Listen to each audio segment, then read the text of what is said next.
ایک مرتبہ حضرت موسیٰ علیہ السلام کی بارگاہ میں ملک الموت یعنی حضرت عزرائیل علیہ السلام روح قبض کرنے کے لیے پہنچے تو ملک الموت نے کہا کہ اے موسیٰ چلیے۔ موسیٰ علیہ السلام نے کہا کہ کہاں؟ تو ملک الموت نے کہا کہ میں آپ کو روح قبض کرنے کے لیے آیا ہوں، آپ چلیے۔ موسیٰ علیہ السلام نے جب ملک الموت کی زبان سے یہ بات سنی تو موسیٰ علیہ السلام نے ایک کس کے تماچا حضرت ملک الموت کو لگا دیا، اور جب کس کے تماچا حضرت ملک الموت کو لگایا تو ملک الموت کی آنکھیں باہر آ گئی۔ ملک الموت کی آنکھیں باہر آ گئی۔ یہ اللہ کے نبیوں کا، اللہ کے پیغمبروں کا شان ہے جو ملک الموت کو تماچا لگایا کرتے۔ ہماری اور آپ کی اوقات کیا ہے، بساط کیا ہے، طاقت کیا ہے؟ ہماری اور آپ کی تو حالات یہ ہیں کہ ملک الموت جب ہمارے سامنے آ جائے تو ہمارے پسینے چھوٹنے لگے، ڈر سے حالت خراب ہو جائیں گے۔ لیکن یہ اللہ تعالیٰ نے اپنے پیغمبروں کو یہ شان دی ہے، یہ مرتبہ عطا کیا ہے کہ ملک الموت کو بھی تماچا لگائے، اسے حضرت موسیٰ علیہ السلام کہا جاتا ہے۔ ملک الموت اللہ کی بارگاہ میں جب گیا، اللہ تعالیٰ نے پوچھا کہ کیا ہوا؟ تو ملک الموت نے کہا کہ مولا تو نے مجھے کس نبی کی بارگاہ میں بھیج دیا؟ مجھے تماچا مار کر کے مجھے آنکھیں باہر کر دی ہے۔ تو اللہ تعالیٰ نے فرمایا کہ اے اسرائیل، موسیٰ علیہ السلام کی بارگاہ میں گیا تھا تو کس طرح گیا تھا؟ تو ملک الموت نے کہا کہ مولا تعالیٰ میں موسیٰ علیہ السلام کی بارگاہ میں گیا تو جانے کے بعد میں نے موسیٰ سے کہا کہ اے موسیٰ چلیے۔ تو اللہ تعالیٰ نے کہا کہ اے ملک الموت، اب دوبارہ میرے موسیٰ کی بارگاہ میں جانا تو ادب کے ساتھ جانا۔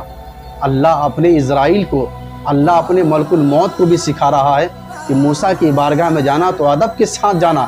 جب موسیٰ علیہ السلام کا یہ شان ہے کہ اللہ ملک الموت کو موسیٰ علیہ السلام کی بارگاہ میں بھیجے تو اللہ ملک الموت سے یہ کہیں کہ موسیٰ علیہ السلام کی بارگاہ میں ادب سے جانا، تو جب موسیٰ علیہ السلام کی شان کی یہ عالم ہے تو جانے موسیٰ جناب محمد رسول اللہ صلی اللہ علیہ وسلم کی شان کا عالم کیا ہوگا، شان کا عالم کیا ہوگا۔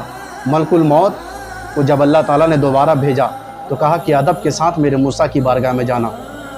ملک الموت جب موسیٰ علیہ السلام کی بارگاہ میں دوبارہ ایک بیل لے کر پہنچے تو ملک الموت نے کہا کہ اے موسیٰ، آپ بیل کے پشت پر، بیل کے پیٹھ پر آپ اپنے ہتھیلی کو رکھ دے، آپ کے ہتھیلی کے نیچے جتنے بیل کے بال آئیں گے اتنے سال اللہ تعالیٰ آپ کو پھر زندہ رکھے گا۔ موسیٰ علیہ السلام نے کہا اس کے بعد تم پھر آ جاؤ گے؟ تو حضرت ملک الموت نے کہا کہ ہاں، اللہ کے حکم کی تعمیل کرتے ہوئے میں اس کے بعد میں پھر آ جاؤں گا روح قبض کرنے کو۔ تو موسیٰ علیہ السلام نے کہا کہ کل بھی جانا ہے، آج بھی جانا ہے، اس سے بہتر ہے کہ مجھے آج ہی لے چلو۔ تو موسیٰ علیہ السلام نے اللہ سے مہلت مانگی کہ مجھے تھوڑے چند منٹوں کی مجھے مہلت چاہیے تاکہ میں اپنے بچوں سے مل لوں۔ موسیٰ علیہ السلام اپنے ایک چھوٹے بچے تھے موسیٰ علیہ السلام کے، اس سے گلے ملتے روتے، گلے ملتے روتے، گلے ملتے روتے یوں ہی کرنے لگے۔ تو اللہ تعالیٰ نے آواز دی کہ اے موسیٰ، جب میں کوہ طور پہ تجھے بات کرنے کو بلاتا تھا تو جلدی سے چلا آتا تھا، آج میں تجھے اپنے دیدار کرنے کے لیے بلا رہا ہوں تو تاخیر کیوں کر رہے ہو؟ موسیٰ علیہ السلام نے کہا کہ مولا تعالیٰ، میرا ایک چھوٹا بچہ ہے اور میں اس لیے رو رہا ہوں کہ میرا ایک چھوٹا بچہ ہے، مجھے جانے کے بعد، دنیا سے مجھے جانے کے بعد میرے بچوں کا کیا حال ہوگا؟ ایک میرا چھوٹا بچہ ہے جس کو کوئی دیکھنے والا نہیں ہے، اس کے رزق کا انتظام کیسے ہوگا؟ اس کے کھانے پینے کا انتظام کیسے ہوگا؟ میرے جانے کے بعد اس کو دیکھنے والا کوئی نہیں ہے۔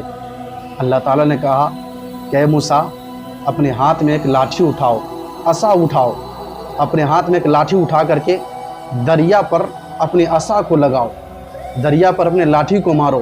موسیٰ علیہ السلام نے ایک دریا پر اپنے لاٹھی کو مارا۔ جب دریا پر لاٹھی کو مارا تو دریا کے پانی دو بھاگ میں بٹ گئے، آدھا پانی ادھر ہو گئے، آدھا پانی ادھر ہو گئے۔ بیچ میں اللہ تعالیٰ نے فرمایا کہ اے موسیٰ، دریا کے بیچ میں تجھے کچھ نظر آیا؟ موسیٰ علیہ السلام نے کہا کہ ہاں مولا تعالیٰ، ایک چھوٹا سا پتھر نظر آیا، ایک چھوٹا سا پتھر نظر آیا۔ تو مولا تعالیٰ نے کہا کہ اے موسیٰ، اس پتھر پر بھی لاٹھی سے مارو، عصا سے اس پتھر پر بھی مارو۔ جب موسیٰ علیہ السلام نے اس پتھر پر عصا سے یعنی لاٹھی سے مارا تو پتھر دو آدھا ہو گئے۔ جب دو آدھا ہو گئے تو اللہ تعالیٰ نے فرمایا کہ اے موسیٰ، پتھر کے اندر کچھ دکھ رہا ہے؟ تو موسیٰ علیہ السلام نے کہا ہاں مولا، پتھر کے اندر ایک چھوٹے کیڑے دکھ رہے ہیں جس کے منہ میں ہری ہری پتی ہے اور وہ پتی کو چبا رہا ہے، جس کے منہ میں ہری ہری پتی ہے اور وہ پتی کو کھا رہی ہے۔ تو اللہ تعالیٰ نے فرمایا کہ موسیٰ یہی تو میری مصلحت ہے کہ جب ایک دریا کے نیچے پتھر، جس پتھر کے اندر ہوا کی جانے کی گنجائش نہیں ہے، ایک دریا کے نیچے پتھر، اور پتھر کے اندر ایک کیڑے، جس کیڑے کو میں رزق پہنچا سکتا ہوں، تو تیرے بیٹے جو زمین پر ہے اس کو میں رزق کیوں نہیں پہنچا سکتا ہوں؟